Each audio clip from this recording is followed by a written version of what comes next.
kepada yang terhormat Bapak Muhammad Gufron selaku dosen pengampu mata kuliah Tafsir Karbawi dan teman-teman yang saya banggakan.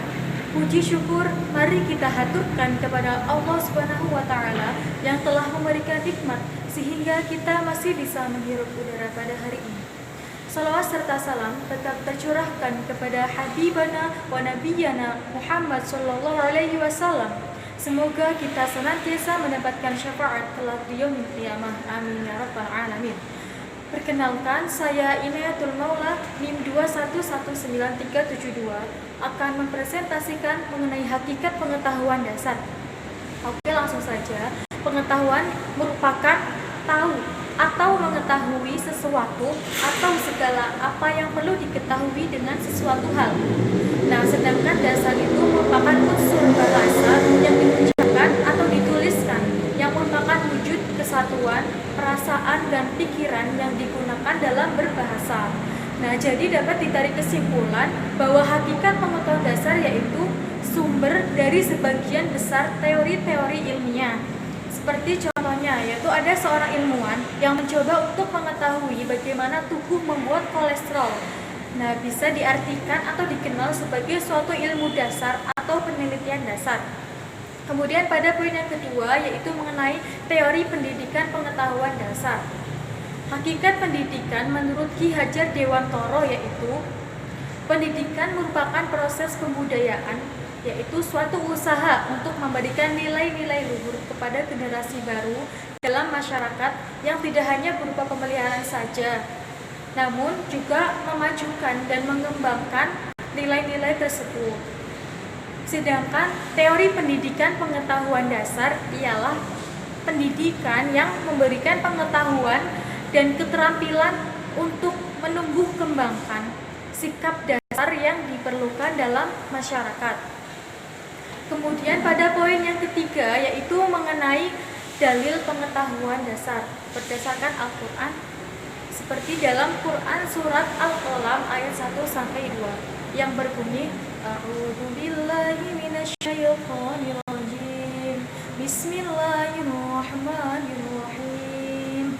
Nun wal qalami wa ma yasturun. Ma anta bi ni'mati rabbika bimajnun. Al-ayah sadaqallahul azim. Yang artinya, Nun, demi pena dan apa yang mereka tulis, tidaklah engkau dengan nikmat Tuhan, engkau adalah seorang gila. Nah, menurut tafsir Ibnu Katsir dijelaskan bahwa demi kalam, pada dohirnya ia adalah jenis pena yang dipakai untuk menulis. Sedangkan yang dimaksud firman Allah dan apa yang mereka tulis, Ibnu Abbas mengatakan, dan apa yang mereka catat atau apa yang mereka ketahui.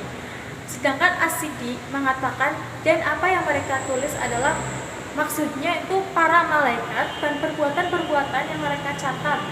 Namun penafsiran yang paling sahih ialah apa yang mereka catat. Nah, pada ayat yang kedua, tidaklah engkau dengan nikmat Tuhan engkau seorang yang gila.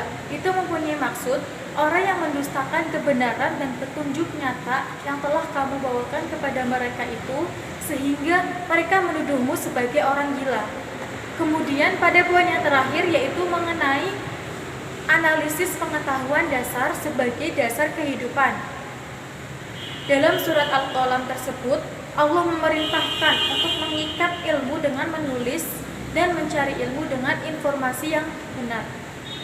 Nah, diantaranya itu sebagai berikut. Yang pertama yaitu mengajarkan ilmu. Yang kedua yaitu ilmu sebagai amal jariah. Ketika kita mengamalkan ilmu seperti apa yang diajarkan oleh Rasulullah, kita tentu akan mendapatkan pahala atas amal yang kita kerjakan. Nah, inilah yang dinamakan amal jariah yang tidak akan terputus walaupun kita telah tiada. Kemudian yang ketiga yaitu menjaga akhlak atau budi pekerti. Selalu tegar menghadapi masalah, khususnya pada orang yang menghina kita. Nah, itu juga sebagai bentuk meneladani sikap Rasulullah saat dulu menyebarkan agama Islam. Sedangkan aspek tarbawinya yaitu belajar ialah proses eksplorasi potensi diri menjadi aktual. Mengajarkan ilmu bisa dalam bentuk tulisan, Kemudian Allah menjanjikan pahala yang tidak akan putusnya untuk orang yang mengamalkan ilmunya. Cukup sekian dari saya, kurang lebihnya mohon dimaafkan. Billahi taufiq wal hidayah. Wassalamualaikum warahmatullahi wabarakatuh.